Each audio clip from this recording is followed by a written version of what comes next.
We were just part of a group of teenagers who played tennis and went to the youth group and did all those activities, and then he asked me out and it went on from there.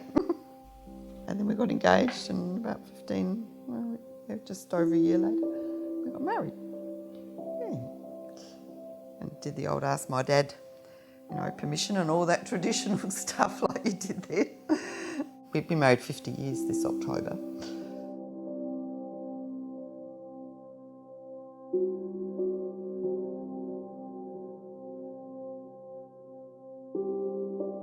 My name's Shirley Lind, I'm 70. My husband is Graeme, he's 72. He's has Alzheimer's, which was diagnosed 5 years ago now. Really my first memory of some of the type of behaviour that's associated with Alzheimer's goes back to the beginning of 2005. It was very, very slow up until 2010, and then the family all became aware that there really is something wrong here. Eventually I got him to go to the doctor, and the Alzheimer's was diagnosed. Although Graeme never realised, but when we came out of the doctor's rooms,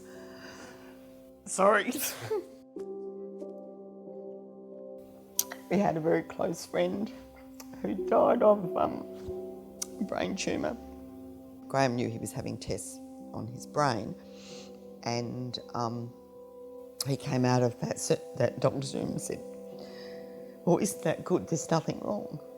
He kept thinking brain tumour. That's all he could think of.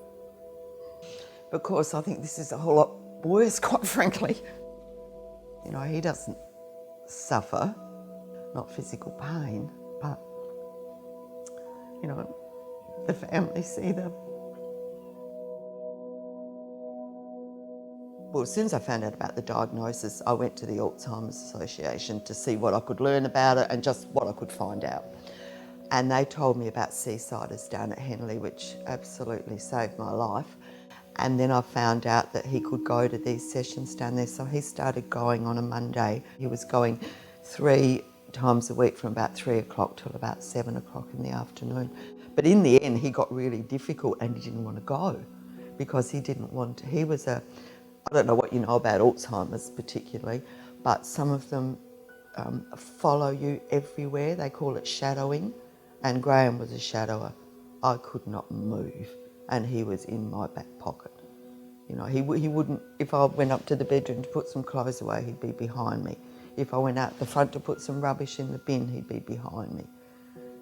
This was in the end, if I got up to go to the toilet in the middle of the night, he would wake up and he'd be banging on the door, "Are you in there?" When he was getting very verbally aggressive. He never got physically aggressive with me, but he got very verbally aggressive, using language that I'd never heard him use in his life. Like really, and that's apparently another thing they do, just incredible. The last 3 months, he went downhill really, really quickly, and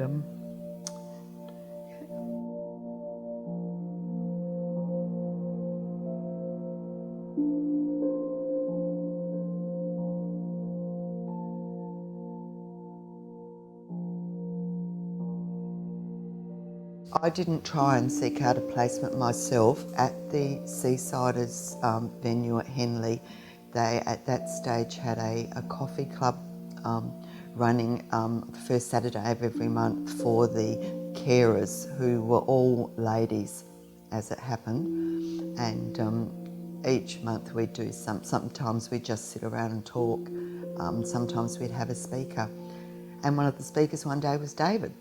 I rang David, and it was only a matter of days before I went for the appointment. It was the Wednesday of the next week when David rang me and said he'd had 3 places for me to have a look at. He particularly recommended one, and I went that same afternoon and had a look at those facilities.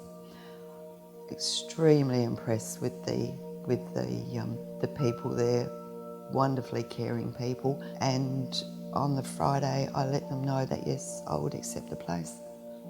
So it was really just over 2 weeks from my initial appointment with David that we'd found a suitable place in a suitable location. So that was absolutely wonderful. And in the meantime, it's turned out that they are just amazing. You walk in there and you walk down the corridor.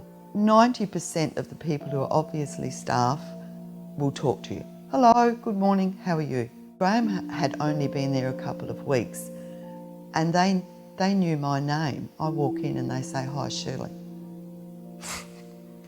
If you're in the situation of needing to find an aged care facility for anybody, I would highly recommend that you have an expert help you. The service was just invaluable. I just can't imagine how hard it would have been. It's not that it's an easy decision anyway, it's a very difficult decision to make. I would certainly recommend Senexis to anybody. I can't imagine how difficult it would have been. I would not have known where to start.